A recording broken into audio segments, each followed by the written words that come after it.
let's talk about political uprisings.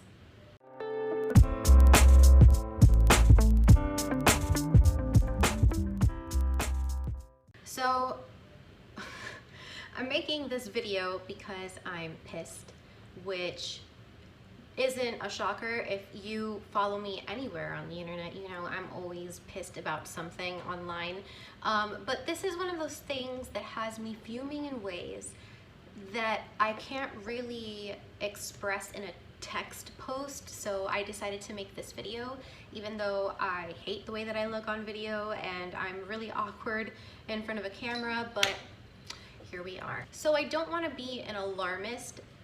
That's not what I'm doing here by making this video. Really, what I want to do is look at this upcoming political election, right? And I'm sure that if you've been on the internet or if you've seen the news today, then you've probably already seen this clip.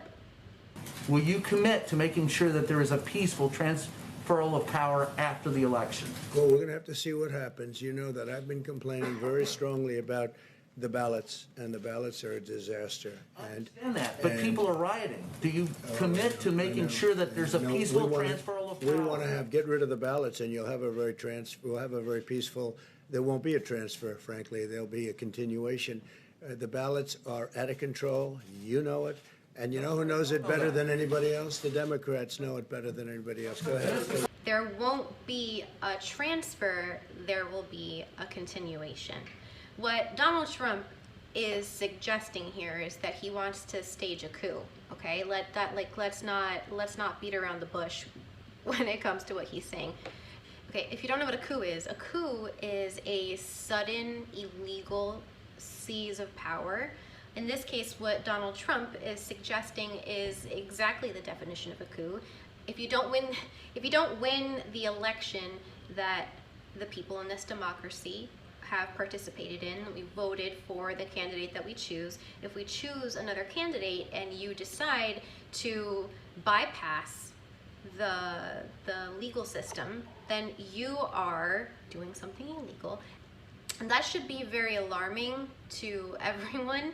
And there are definitely people bending over backwards, sideways, forward to be able to justify what it is that Trump is saying. But, you know, at the end of the day, what we really need to look at and analyze is what Donald Trump is saying and what he has been saying for the past several months now. For the past few months, Donald Trump has been delegitimizing this upcoming election. Surprise, surprise. Here's the talking point that Donald Trump and his posse have been parroting for the past few months now.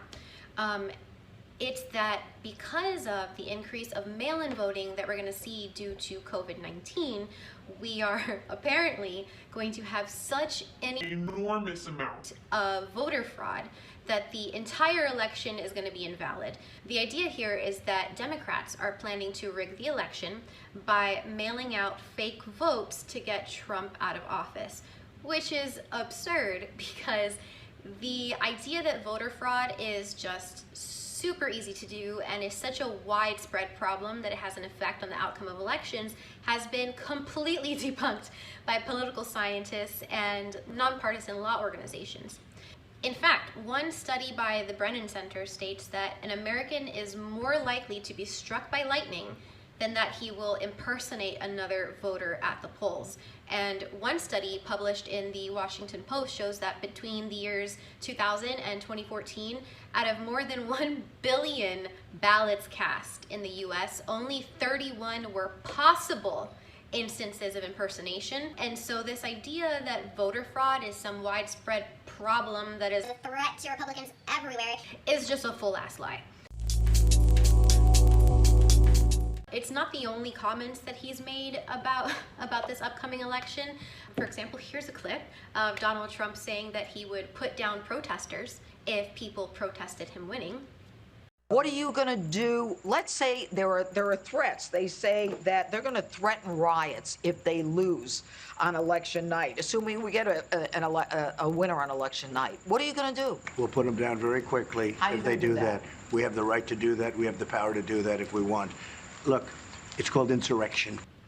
And just a reminder for those of you who don't know, Protesting is a constitutional right for every American, and putting down protesters doesn't maintain law and order. It just incites anger because, shocker, you're denying people their right to free speech.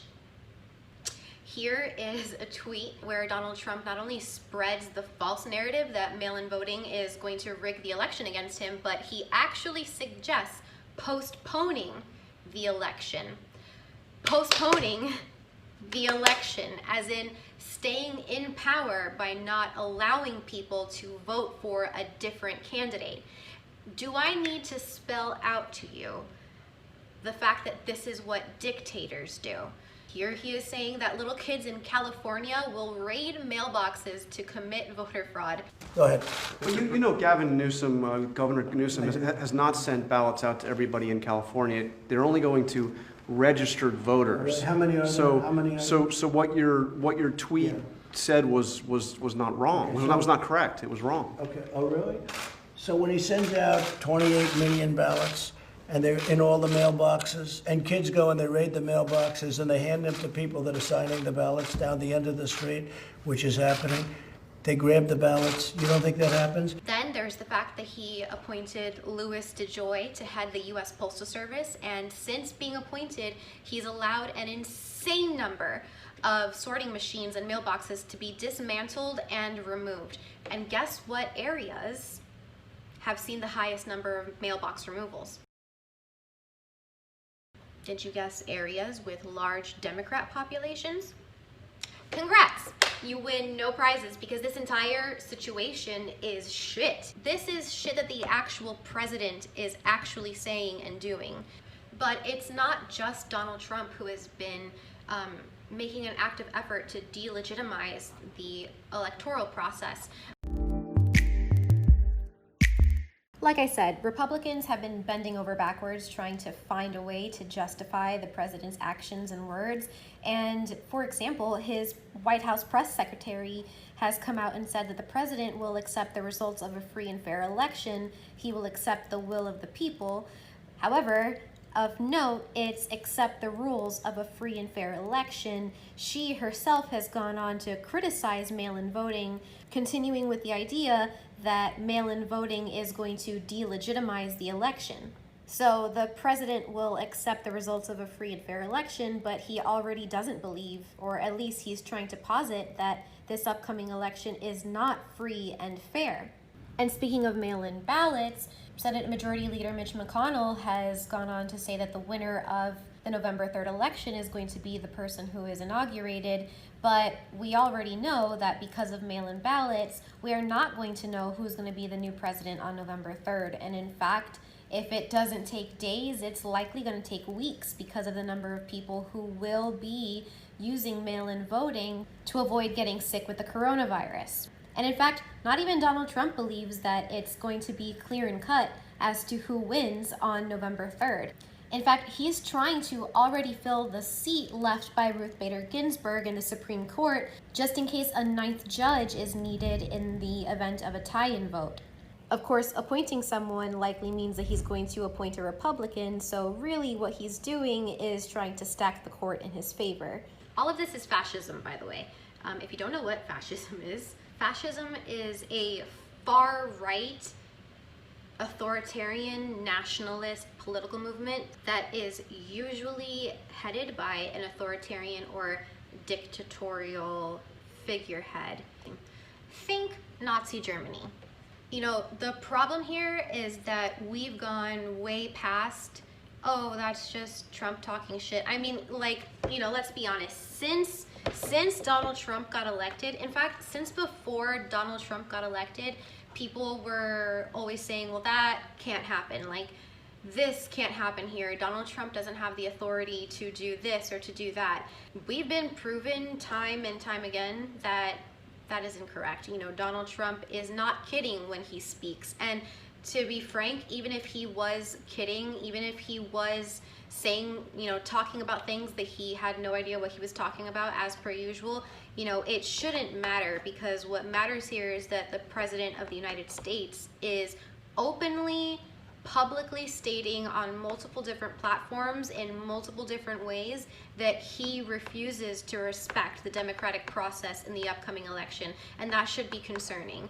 And if this was President Obama saying the exact same thing several years ago, the conservatives would have had a whole field day, you know, just like they all said, fucking Obama's going to establish martial law. He's going to take away our guns and our Bibles, and our children are all going to be forced to have abortions, and the world's going to explode because the book of Revelations. You know, some stupid shit like that. And, you know, now we actually are seeing a threat to our democracy. We are seeing people who support Donald Trump saying that he should impose martial law.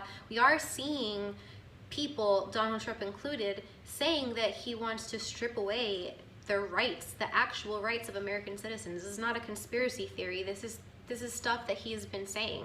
And I think that what's scary is that people who support him don't care that Donald Trump wants to break the law by doing these things. They don't care that Donald Trump's words and threats and actions are a threat to our democracy. They really don't. What they care about is their own vague, twisted sense of morality. You know, hello. Hi, were you here to calm me down? Because I'm so pissed. Hi, buddy.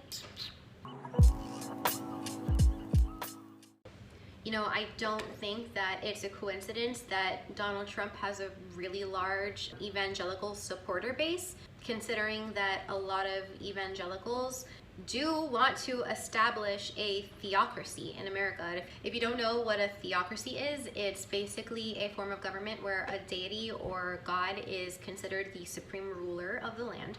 Scripture's laws are then interpreted by government officials and used to establish laws across the land, which is concerning. I can speak from my own experiences. For those of you who don't know me from like before the year 2011, I used to be a really hardcore evangelical, and I was part of a megachurch, one of the biggest megachurches in the country. And one of the things that I remember being taught even as like a teenager was that we needed to take over, or rather come into positions of power, whether that was becoming lawyers or becoming politicians, so that we can make America Christian again, so that we can establish Christian laws and bring this country under the grace of God, covered by the blood of Jesus.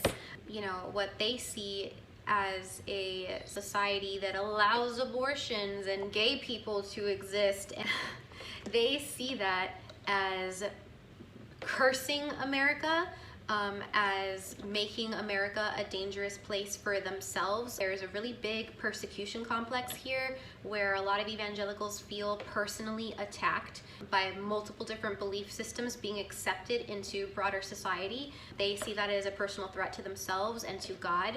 And it's no surprise then that they would go for a strongman dictatorial type who, despite being adulterous, despite being someone who has had multiple rape allegations against him, including the rape of several children, which if you want to look at some documents, I'll go ahead and put some in the description down below.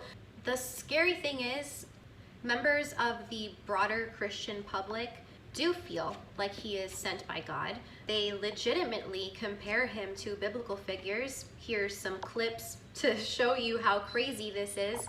Jerusalem was never recognized by the world. They refused it. And that lasted until Donald Trump gave the Jerusalem Declaration saying we recognize, first time in modern times, first time since ancient times. I mean, well, does his name mean something? Yeah, yes, because this was when did it happen? It happened, well, what's the next Jubilee? If you do 1967 and you fast forward, it goes to 2017, and that's exactly when he did it, when it went forth, Jubilee. But here's the thing, you mentioned it. You know, what is the Jubilee? Jubilee is, you have the Jubilee and you have the trumpet shall sound. Trumpet is appointed to the Jubilee. What does our president's name mean in English? It means the trumpet. The trumpet. So Donald Trump, and when did he come to power? The year of Jubilee. And so it says the trumpet shall sound, the trump shall sound throughout the land. Well, he's been sounding ever since, you know. And it says when the trump sounds, the land goes back. Well, the Trump sounded, and Jerusalem went back to the Jewish people. I mean, who could put this together, Pat? I mean, you see, he had to win that election because he was the Trump of the Jubilee. God's used imperfect people all through history. King David wasn't perfect. Saul wasn't perfect. Solomon wasn't perfect. And I actually gave the president a little one-pager on those Old Testament kings about a month ago. And I shared it with him. I said, Mr. President, I know there are people that say, you know, you said you were the chosen one. And I said, you were. He's fulfilling Bible whether you like it or not. And you know what? Trump is a test whether you're even saved. Only saved people can love Trump. And I believe that God has raised him up. You pointed out several people that you admire who had prophetic word way, way back years in advance that he was going to be president. Can you tell us about those? Well, I documented in Charisma magazine, and we put it in the book, 4 specific prophecies. There were more than that. More recently, Lance Wallnau, who believes that God was raising him up like Cyrus, you know, who was not a godly king at all, yet he saved Israel. You know, the Lord prophesied for many years, Pastor Benny. He said, I'm going to raise up, when I raise up this deliverer out of New York. Because there was prophecies, and I talked about it last night, where he talked about when 9/11 happened, that out of New York, I'll raise up a deliverer in the place that the towers fell. And then the voice of the Lord spoke, and it said these words to me. He said, they tried to impeach Moses. I never thought about that in all my understanding. They tried to remove him. They did. Yes, they didn't like him, but yet, you know, they complained about his leadership. And they got the people to complain and become the devil's prophets. Yeah. And Moses wasn't perfect. He was a murderer. Are you listening? But yet God had a plan and agenda to rescue a nation. And we ask you, Father, that he can be the Cyrus to bring reformation, to bring change into this nation. And all the nations of the earth will say, America is the greatest nation of the earth. Father God, in the name of Jesus, Lord, we thank you so much for the life of Donald J. Trump. That even though there are enemies coming against Donald Trump in the campaign, Lord, we know that if God be for us, then who can be against us? South Carolina, shout amen. And those pastors are not just, you know, some rinky-dink small town church's pastor, whatever. These are evangelical pastors who have their own TV shows and who have their own radio stations, and people who are massive figures in the evangelical world who are legitimizing Donald Trump and his policies by comparing him to religious figures. And if you are, you know, some small town person, even if you don't understand why your pastor and the Christian community is saying that voting for Donald Trump is the moral choice and is the Christian choice to do, you're going to be swayed because people who have religious authority over you are telling you how you should interpret not only your religion, but also the broader socio-political climate. America is majority Christian, and when people use religion to justify politics, really nasty things happen. So what is the point to all of this? Like, why am I making this video? I just want people to be aware. You know, I know that right now there's so much bullshit happening. I mean, just so much happening right now out in the world, you know, in terms of racial inequality, in terms of, you know, we have a whole pandemic happening right now, and all of us have been cooped up inside, and we're stressed, and we're depressed, and we're mad, and we're just tired. But us being tired doesn't mean that we can't stop staying vigilant, and that we shouldn't be aware of the things that are happening in our country right now. This is really important. We need to make sure that we are voting. We need to make sure that we are holding our politicians accountable, and that we are voicing our opinions, that we are not going to accept an outcome that undermines our democracy. I don't want to see this country devolve into something that it was not meant to be. I want to end with this quote, and it's When fascism comes to America, it will be wrapped in the flag and carrying a cross.